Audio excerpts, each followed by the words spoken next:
Existe uma maneira certa para se fazer qualquer questão, seja de vestibular, seja de simulado, seja da sua apostila. E se você não sabe essa maneira certa de fazer as questões, você perde e muito na sua nota. E é por isso que eu trouxe esse vídeo hoje aqui. Nesse vídeo eu vou te dar 3 regras principais se você quer aumentar e muito a sua maneira de fazer questões e, consequentemente, aumentar muito a sua nota final. Às vezes você tá perdendo muito ponto, às vezes porque você não sabe fazer a questão direito. Então vamos lá. Primeira regra, começa pelas alternativas. Sempre que você tiver uma questão para resolver de vestibular, começa lendo, pelo menos por cima, as alternativas. Você não pode começar a ler algo sem saber sobre o que aquilo se trata. Eu vou te dar um exemplo para ficar mais claro. Se eu te der um livro totalmente branco e pedir para que você leia esse livro, vai ter muito mais dificuldade para lê-lo do que se eu tivesse te dado um livro com o título História do Brasil. Você já sabe sobre o que aquele livro se trata e fica mais fácil de você entender a mensagem que ele quer te passar. No vestibular é a mesma coisa. Se você pega uma questão, você precisa ler pelo menos por cima as alternativas para saber aonde você precisa buscar a informação que você precisa. Por exemplo, essa questão aqui do Enem. Essa questão aqui do Enem 2018, uma questão de matemática, a primeira coisa que eu vejo nela é o quê? A imagem. A imagem me mostra ali um cara remando num barquinho.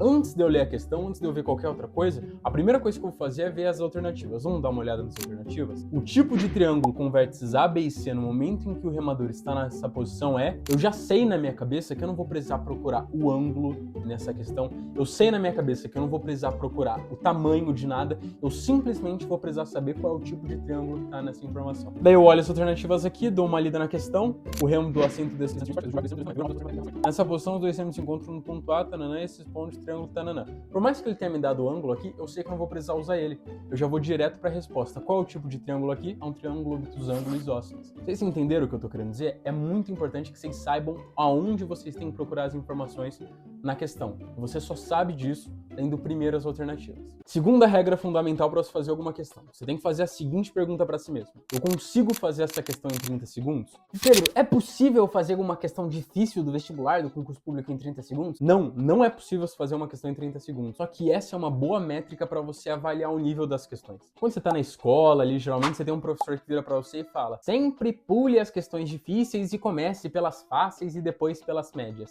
A pergunta que tem que vir na sua cabeça quando o professor fala isso é simplesmente: professor, o que é uma questão fácil e uma questão difícil? É meio subjetivo a ideia, entendeu? A questão que é fácil para uma pessoa às vezes é difícil para outra. Não tem como você definir certinho. E como é que você define se a questão é fácil, média ou difícil? Sabendo se você dá para fazer ela em 30 segundos. Você consegue fazer uma questão em 30 segundos, significa que ela é fácil. Se você não consegue, essa questão é difícil. Isso me salvou muito tempo no vestibular. Quando eu tava na FAMERP, eu lembro que eu ganhei tanto tempo fazendo esse método que eu olhei à minha volta, o pessoal desesperado com a questão do tempo, com aquela pressa para fazer as questões, eu já tinha tempo para revisar a prova. Então faça a questão em 30 segundos. Se não der, você pula ela e depois volta pro final. E a terceira e última regra agora, antes de eu falar, já deixa seu like, que é muito importante, tanto para mim, tanto pro seu algoritmo do YouTube entender que você gosta desse tipo de conteúdo. E a última regra é, depois que você viu as questões difíceis, leia ela em voz alta. Isso aqui é uma técnica que eu aprendi com o xadrez. Quando a gente tá jogando xadrez e a gente chega numa posição que é complexa, que é uma posição mais difícil, há o costume de você